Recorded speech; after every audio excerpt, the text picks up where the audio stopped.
I still remember that scorching afternoon in Texas, the place where we were held after the war had ended. The heavy gate of the camp swung open, the roar of an engine echoed from afar, and then a dark green Jeep sped into the yard. I squinted against the cloud of dust that rose in its wake, but what stunned us all wasn't the vehicle, it was the driver, a female American officer. Her hair was tied neatly back, her face stern, her hands gripping the wheel firmly like a man's. In Japan, the image of a woman driving a Jeep could only exist in wild imagination, something utterly impossible. We looked at each other in disbelief. A fellow prisoner beside me, Yumi, whispered, She's really a woman?" I nodded, my throat dry. That sight was like a blade cutting through the beliefs I'd been taught my entire life. Back home, women rarely even sat behind a steering wheel, much less commanded a roaring military machine. Cars belonged to men, just like the battlefield, politics, and the smoke-filled bars where they puffed their cigarettes. But that officer didn't stop there. She pulled from her pocket a cigar as thick as a thumb, lit it, and drew in a long breath. White smoke curled into the sky, sharp and pungent, enveloping us. I almost coughed, but froze instead, my eyes fixed on her every confident gesture. In my memory of Japan, cigars were the luxury of aging generals and wealthy businessmen in private parlors. Women? We were never allowed to touch them. And here, in broad daylight inside this prison camp, an American woman calmly took long drags and blew smoke rings into the air. Around me, the murmurs began. "Shameful," someone muttered. "No, this is strength," another replied. "A woman smoking a cigar, driving a Jeep? Aren't they afraid of being looked down on?" That last question caught in my chest. In Japan, every action of a woman was scrutinized, how she dressed, how she walked, even how she laughed. But here, no one seemed to judge her. On the contrary, the male soldiers nearby seemed to respect her, even tread carefully in her presence. My heart was in turmoil. A part of me wanted to scoff, to call it brazen and reckless freedom. Yet another part of me felt my eyes brighten. I asked myself, if one day I sat behind the wheel, would it feel like holding my entire life in my hands? That afternoon, amid the lingering cigar smoke and the fading rumble of engines, we, the women in captivity, realized there was another world beyond these fences, a world where women could do things we had never dared to dream. And from that moment, a strange seed began to take root in my mind. That night, after the bugle had gone silent and the guard lights shrank into faint yellow streaks beyond the fence, we lay close together on our rickety bunk beds. The wood still radiated the day's heat. The thin blankets carried the dust of the afternoon. Yet it was the lingering smell of cigar smoke in my memory that kept me awake. I heard Yumi turn over and whisper, as if afraid to wake the whole barracks, "What do you think of her?" I didn't need to ask who she meant. All of us still had the same image etched in our minds, the American female officer with her Jeep and her cloud of white smoke. I answered, "I don't know. Maybe. It's a kind of freedom I don't understand yet." From the opposite bunk, Sachiko, the oldest among us, once a nurse in Hiroshima, cleared her throat. Even in the dark, her gaze carried strength. Freedom? Freedom doesn't mean copying men in everything, smoking cigars in broad daylight, showing off strength. When women do that, I feel like they're losing something essential. I heard Akiko, the smallest girl in our group, speak timidly. "But sister, if even driving a car is considered showing off, then what's left for women?" Her question fell into the silence like a stone into water. I suddenly thought of my mother, her face bent over the dinner table, her rough hands gently touching my shoulder when I was a child. She had never sat behind a wheel. Our village didn't even have a car back then, and perhaps she too would have found today's sight excessive. But would she have felt envy? I didn't dare think further. The next morning, a small incident fanned the embers of our debate. During work duty, we were told to clean out an old storeroom. In the corner, I found a stack of torn magazines, probably left behind by American soldiers. On the cover, a woman sat behind the wheel, smiling confidently, the kind of smile that said, "I know exactly where I'm going." And I almost dropped it in shock. Yumi quickly stuffed the magazine between her clothes and signaled me to stay quiet. We smuggled it back to the barracks like contraband. At noon, when the guards were far away, we opened it. Pictures of women driving cars, cigarette ads with bold slogans, stories of volunteer nurses traveling across states. Sachiko shook her head. "This isn't meant for us. Americans write this for Americans. Don't let it cloud your mind." Akiko whispered, her eyes shining like a child's. "But look at their smiles. Is being that happy really wrong?" Yumi rested her chin in her hand. "Here, women seem allowed to be loud. Back home, we learned to be silent so everything could pass peacefully." Sachiko shot back, "Peaceful isn't always bad." "But sometimes peaceful is just another word for enduring," I blurted out. We all froze. I felt I had gone too far, like I had just lit the fuse of a bomb. But then Sachiko exhaled slowly, her voice softer. "Maybe you're partly right." That afternoon, while fetching water at the communal spigot, we saw the same female officer again. She wasn't smoking this time, but something about her presence still made people step aside. The straight posture, the unflinching gaze. She spoke briefly with a sergeant and turned to leave. A sudden gust of wind blew, tossing loose strands of hair at her temple, and in that instant, I noticed beneath her sternness a flicker of weariness, a very human expression. No one is immune to the Texas sun and wind. That night, we staged what we jokingly called a trial to debate in order. Yumi acted as the judge, Akiko and I on one side, Sachiko on the other. The topic, what should women be allowed to do? We all laughed at the grand title, but as the conversation deepened, the laughter faded. Akiko spoke first. "I don't think smoking cigars is the goal. What I believe in is the right to do what we like without fear of judgment." Sachiko tilted her head. "And if what you like harms yourself or others? Cigarettes destroy health, showing off invites envy. Society needs boundaries, or it falls into chaos." "I never said to throw away boundaries," Akiko countered, suddenly firm. "I just think those boundaries should be wide enough for women to breathe." When it was my turn, I didn't cite the magazine or the images we saw.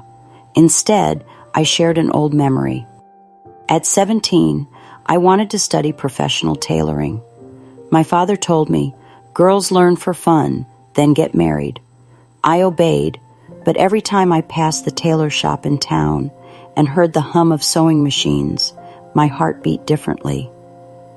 I said, "I don't know if driving a Jeep makes someone better. What I do know is if a woman truly wants to hold the wheel, then society telling her no is like tying her hands before deciding she can't drive well." Sachiko stayed quiet for a long time.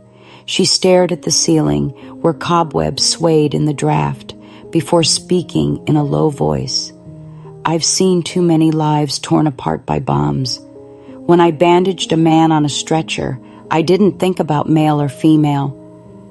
I only thought about stopping the bleeding. Maybe I've grown used to putting safety first. But I also know too much safety can turn into a cage. We looked at one another. Yumi broke the heaviness with a small laugh. Then let's put it in the record. Boundaries should have windows. We all burst into quiet laughter. It wasn't loud, but it was warm. I felt my spine loosen. Those simple words felt like a shaft of light slipping through the cracks in a wall. Before sleep, Akiko leaned close and whispered, "Sister, if you had the chance, would you try driving?" Her question jolted me. I had imagined it before. My hands on the wheel, the faint vibration under my skin, the road stretching forward under the sun, but I only smiled. That day will never come. Akiko squeezed my hand, shaking her head. I'm not so sure. That night, I lay awake listening to the insects chirp and the heavy footsteps of guards pacing. In the dark, I saw again the officer's eyes from that afternoon, not as cold as I first thought, but like someone who had grown used to carrying a heavy weight. I wondered, does freedom always come with a burden unseen by outsiders? And if so, would we ever be ready to bear it? The next morning, as we lined up for rations, a new notice was pinned on the board. Next week there would be a basic safety training for a group of prisoners assigned to maintenance work, including operating simple equipment. I read the words again and again, my heart racing. Under the sun, the black ink had smudged slightly, but the message was clear enough to spark a dangerous thought. Operating equipment could mean anything, even a small truck. I lifted my head. In the distance, that green Jeep rolled by, a fleeting shadow across the dust. And for the first time, instead of only smoke and noise, I saw a thin road stretching toward the horizon, like a taut thread waiting for someone brave enough to tie it to her wrist. On the morning of the new week, before the Texas sun had a chance to turn fierce, we were called out into the yard. The guard read aloud the names of those chosen for the basic safety training I'd seen posted on the board the day before. I heard my own name, along with Yumi's and Sachiko's. Akiko's wasn't called. Her face fell, but she squeezed my hand firmly, as if to send a silent plea, "Tell me everything when you return." We were led to a large warehouse at the edge of the camp. Inside, various machines and tools were lined up. A small generator, a water pump, fuel drums, and a few battered trucks with peeling paint. An American sergeant stood in front of us, speaking in a flat tone. "You'll learn basic safety checks and simple operation. You don't need to know much, just enough to get the work done here in camp." Sachiko furrowed her brow, whispering under her breath, "What exactly does basic operation mean?" Before I could answer, the sergeant gestured toward an old silver truck, its paint flaking off in patches. "This one. Who wants to try first?" My heart suddenly raced. Everyone exchanged hesitant looks. Then, to my own shock, I heard my own voice tremble out. "I will." The sergeant raised his eyebrows, then motioned me forward. I climbed into the seat. The smell of old leather mixed with gasoline hit me. I laid my hands on the steering wheel. It was cold and heavy. A strange current shot through my body, as if I were touching something forbidden. The sergeant guided me. How to turn the key, press the pedal lightly. The engine coughed, then roared to life. All the women stared at me wide-eyed. "Hold it steady," the sergeant instructed. "Don't be afraid." The truck began to inch forward. I felt every vibration ripple through the wheel into my hands. Just a few meters, but to me, it was the longest road I'd ever traveled. In my head, I heard Akiko's voice. bright and eager. If you ever had the chance, would you try driving? And now I had. When the truck stopped, my hands trembled uncontrollably, yet my eyes betrayed me. They shone with a light I couldn't hide. Sachiko walked over, placed a hand on my shoulder, and murmured, "You look different." The lesson went on with pumps and other equipment, but for me, it was all a blur compared to that moment behind the wheel. That night, back in the barracks, I recounted everything to Akiko. She gasped, eyes wide. "Really? You drove?" "Just a few meters," I laughed. "But you know what? Those few meters felt like a lifetime." Akiko gripped my hand tightly, her eyes sparkling. "I believe one day we'll drive on real roads. No barbed wire, no orders to follow." Sachiko was silent for a long while, then finally sighed. "Maybe I was wrong to think women should only stick to the beaten path. Watching you hold that wheel, I saw hope." Yumi chimed in, half joking, half serious. "Then when we return home, let's start an all-women's driving team. Show Japan what boundaries with windows really means." Laughter filled the room, scattering the heavy air. But deep down, I knew this wasn't just a drill. It felt like a door had cracked open just enough to glimpse a vast world beyond, a world where women weren't shackled by tradition. And I asked myself, when the war ends, will we have the courage to walk through that door? In the days after the training, I couldn't find peace within myself. Every time the rumble of a Jeep engine echoed across the camp, my chest tightened, half anxious, half yearning. I tried to hide it, but Akiko seemed to notice. She often looked at me with shining eyes, as if to say, "I know, you've changed." But not everyone welcomed that change. In the evenings, inside the barracks, Sachiko grew more reserved, sometimes even avoiding the subject of women and freedom. One night, when Akiko praised the sight of American women driving, Sachiko spoke bluntly. "Do you really think they're happy, or are they just forcing themselves to be like men, to survive in a competitive society?" Her question pierced me. I thought back to the face of that American officer the first day, so firm, but in the gust of wind, touched with fatigue. Perhaps Sachiko was right. Freedom always carried its own burden. The next day, we got a closer look. A group of American women came into the camp to work in the administration office. They weren't in uniform, but wore neat dresses, high heels, and carried cigarettes. At lunchtime, they laughed together, lighting up, smoke curling lazily across the grass. For them, it was routine. For us, it shattered every standard we knew. Akiko almost trembled. "See, they're not afraid of anything." Sachiko watched a long while, then said softly, "But did you hear their coughing? Freedom doesn't mean it's free of cost." Her words cut through Akiko's excitement like a knife. Akiko fell silent, while I continued to stare, torn between two worlds. On one side, tradition, safe, structured, but confining.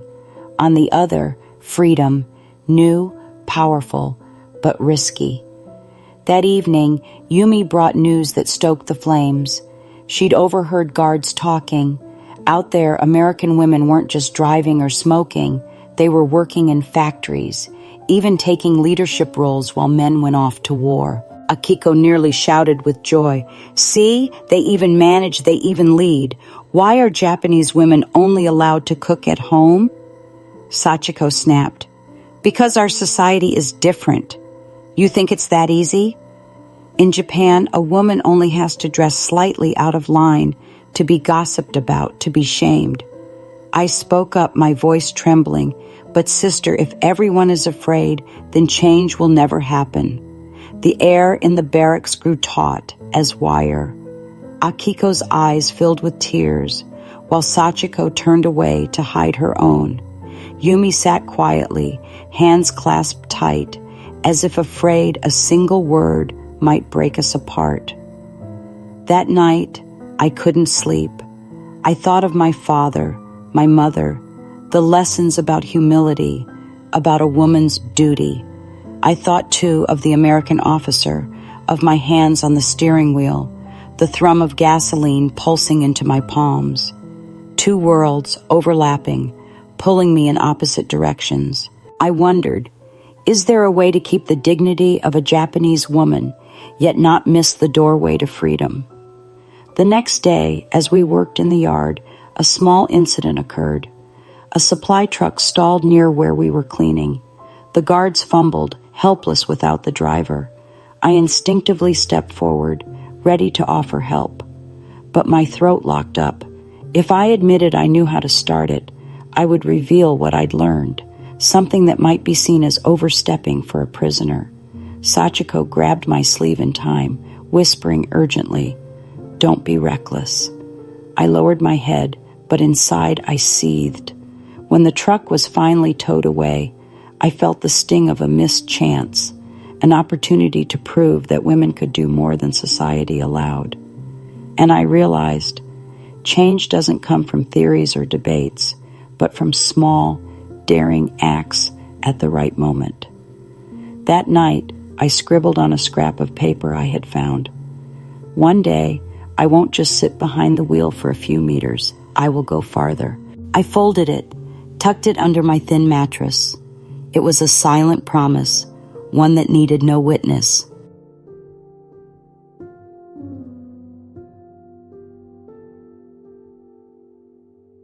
One sweltering morning, the camp buzzed with unusual activity.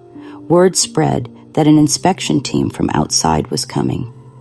To prepare, the guards ordered us women prisoners to scrub the yard and clean the mess hall. Yumi and I were assigned to mop the floors in the hallway near the command office. As I bent down, rag in hand, the sound of heavy boots echoed sharply. I looked up and froze. Leading the group was none other than the American female officer from that Jeep. She wasn't driving this time, but her stride was just as firm, her uniform immaculate, her eyes cutting cold. A cigar rested between her fingers, smoke curling around her commanding face.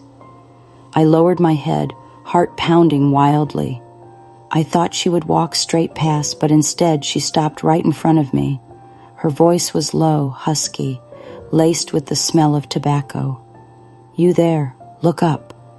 I froze, then slowly lifted my head. In that instant, our eyes locked. I saw the blue in hers, not only cold, but carrying something else. Weariness, as if she bore a weight far heavier than herself. "You operated a truck during training, didn't you?" The question stunned me. Before I could answer, Yumi tugged at my sleeve in panic, ready to deny it. But strangely, the trembling in my chest stilled. I drew in a breath. "Yes, ma'am." The officer narrowed her eyes, exhaled a long stream of smoke, and after a moment gave a small nod. "Good. Women can do that too." Such a simple statement, yet it thundered in my mind. There was no mockery, no contempt, only straightforward recognition. Heat surged to my face, a mix of embarrassment and pride. After the inspectors left, Sachiko pulled me aside, her voice taut with worry. "Are you insane? Admitting that in front of an American officer? Aren't you afraid of punishment?" I looked at her, forcing my voice to stay calm. "But sister," it was the first time anyone admitted I could do it, and not a man, but a woman. Yumi was still pale, but managed to whisper, "She's nothing like what we thought American soldiers were." That night, the barracks hummed with energy. Akiko nearly burst into tears when I repeated the officer's exact words. Women can do that too. Sachiko stayed quiet for a long while before finally sighing. Maybe I've been too rigid, but you must understand, back in Japan, even a single sentence like that would be enough to make society turn its back on you. I answered, this time with a steadier voice. Then we must learn to stand tall, even when society turns away. Silence fell over the barracks. I knew I had spoken words that even I wasn't fully ready to live by, but they had escaped my lips, like an arrow loosed, never to return. A few days later, another opportunity came. The camp needed a group of women prisoners to help move supplies from the warehouse to the main yard. Once again, I was chosen to take the wheel, closely supervised. As the truck rolled slowly forward, I caught sight of the American officer standing at the corner of the yard. She didn't speak. She only gave me a small nod, the faintest of smiles touching her lips. That smile, to me, was more precious than any praise.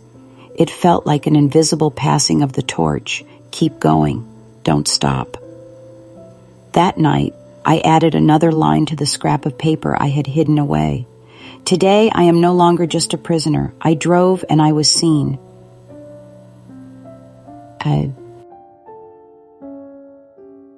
From the day I was allowed to take the wheel of that truck in front of the entire camp, the atmosphere in our barracks changed noticeably.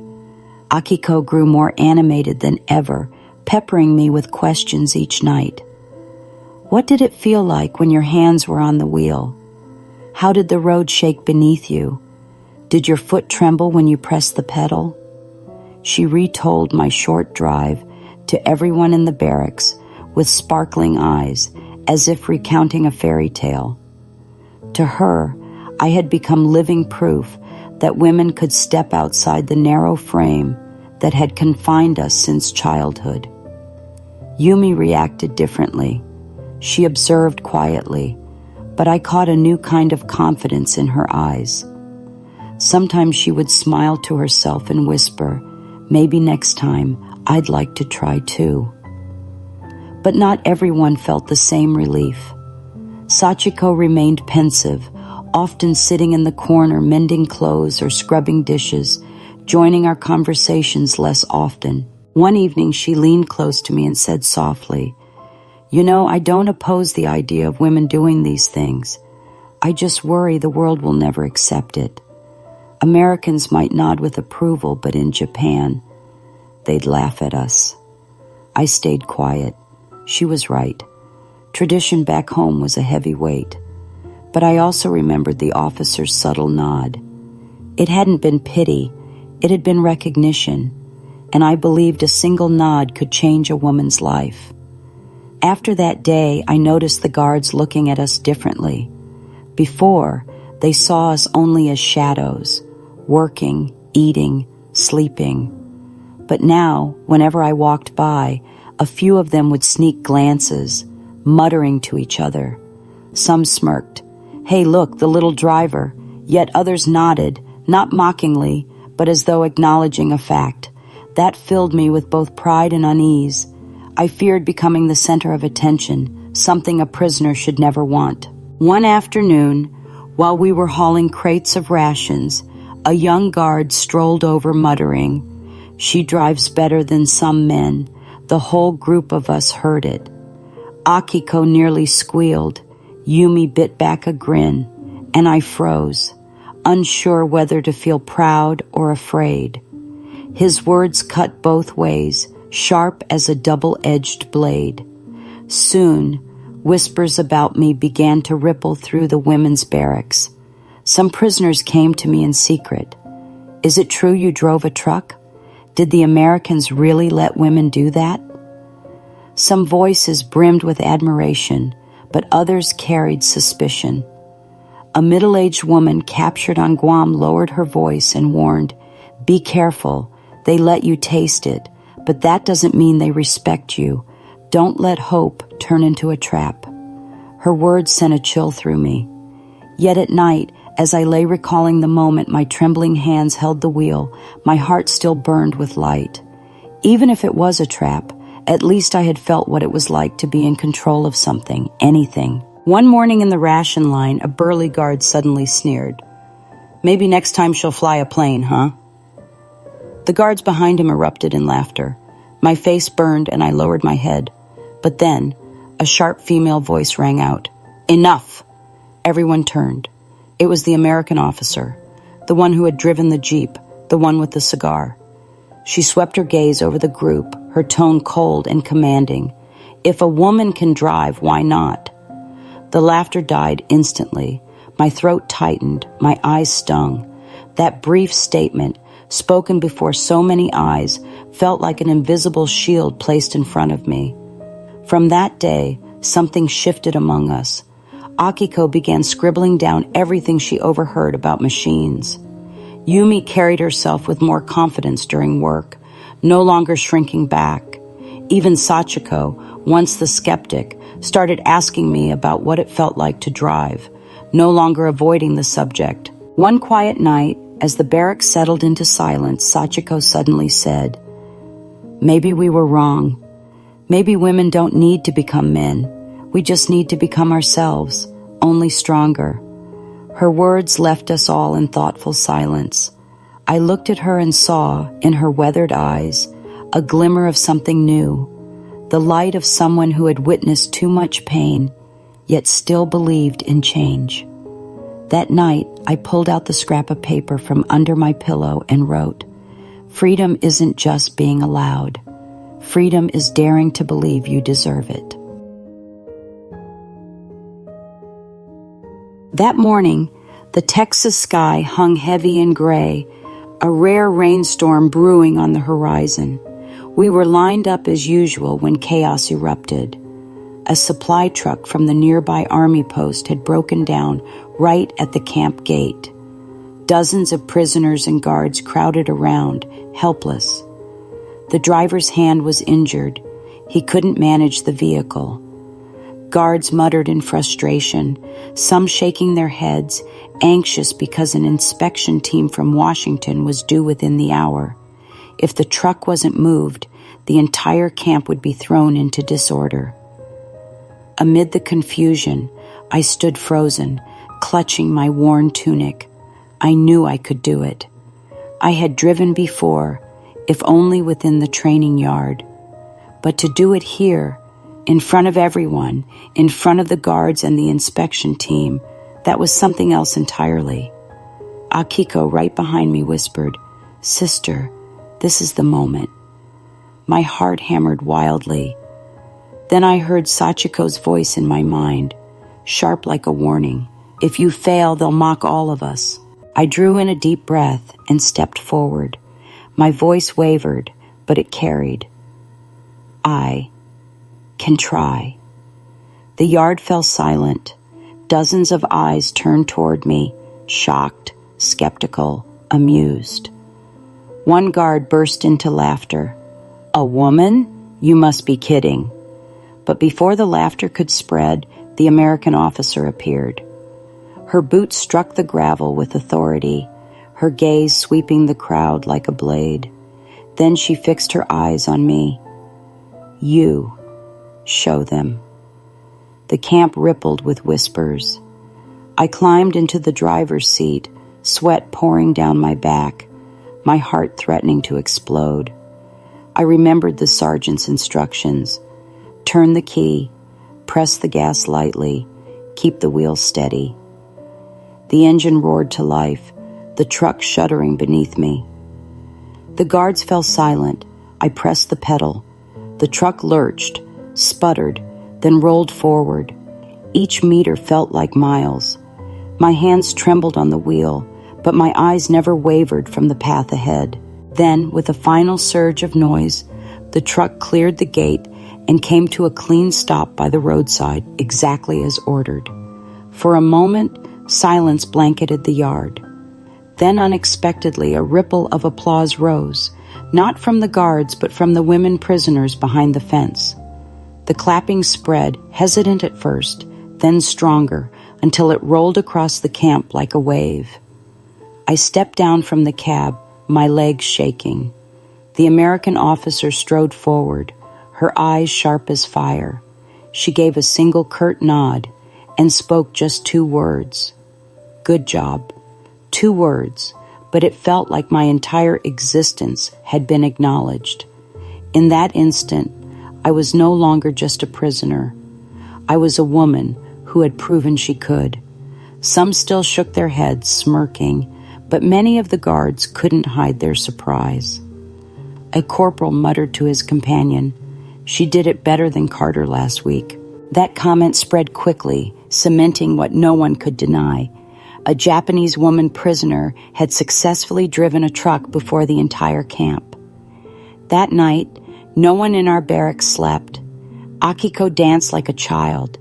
Yumi beamed with joy, while Sachiko sat quietly, tears sliding down her cheeks. She grasped my hand and whispered, "You've shown me something I thought was impossible." I couldn't find words, only tightened my grip around hers. Deep inside, I knew. Today it wasn't only me, but all of us, all the women imprisoned here, who had stepped beyond the invisible fence. I pulled out the old scrap of paper and with trembling hands added another line. Today, before so many eyes, I did not falter, and in that fleeting moment, we were free.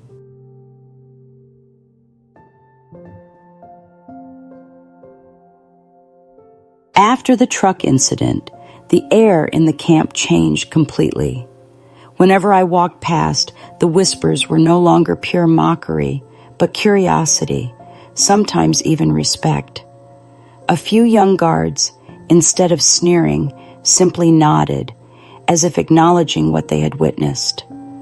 Most important of all were the women around me. Akiko never stopped retelling the moment I drove, her eyes shining as though she herself had been behind the wheel. Yumi would sometimes touch my shoulder lightly, smiling. "You're no longer just a prisoner. You're a symbol." Even Sachiko, always the skeptic, began to shift. One evening she sat beside me, handing me a small scrap of fabric she had been carrying for years, embroidery still unfinished. She said, "Once I believed a woman's happiness was to wait, to preserve. But now I see I've let too much slip away. Keep this, not to finish the pillow it was meant for, but to remember. Women can also stitch themselves a new path." I took it throat tight. Throat. The unfinished threads felt like our lives, unfinished, but capable of continuing. Not everyone approved. Some guards muttered that letting a female prisoner drive a truck was ridiculous. But they couldn't deny the truth, and it was the American officer herself who silenced the dissent. In a short meeting, I overheard her voice. "If they can do it, let them. Talent doesn't wear a gender." The words carved themselves into the camp's air. After that, no one dared to mock openly. At night, I often lay awake, listening to the insects outside the fence, thinking of home. I imagined my mother bent over the hearth, my father sitting quietly at the low table, and wondered, if they saw their daughter driving before American soldiers, would they feel pride or shame? But in the dark, I began to realize the answer mattered less than the question that now stirred within me. How will I live when the war ends? The jeep, the cigar smoke, the officer's quiet nod. All of it felt like shards of a mirror reflecting another future. A future where women were not confined to the shadows. Time passed. The war closed. News of repatriation spread through the camp. Many rejoiced, desperate to return to the homeland. Yet within that joy, my heart tangled in doubt. I knew my Japan was not like America. Those roads would not welcome women behind the wheel. Akiko threw her arms around me, pleading, "Promise me, when we go back, you won't forget how it felt that day." I nodded, tears blurring my eyes. Sachiko laid a hand on my shoulder, whispering, "Remember, strength doesn't always need to shout. Sometimes, just by moving quietly forward, the world is forced to follow." On the day we were loaded onto trucks to leave, I saw the American officer one last time. She didn't approach, only stood at a distance, cigar smoke drifting around her face. But as our truck began to move, she raised her hand and gave a single, solemn nod. In that moment, I pressed my palm against my chest, as if to hold on to the wild heartbeat I had felt at the wheel. I made a silent vow. One day, somewhere, I will drive again. Not to prove myself to Americans, but to prove myself to me. My story is not a victory of one woman, but the first crack in a wall of tradition built over centuries. Amid cigar smoke and Jeep engines, we, the Japanese women prisoners, glimpsed a different light. And perhaps in every woman who witnessed that day, that light will never go out.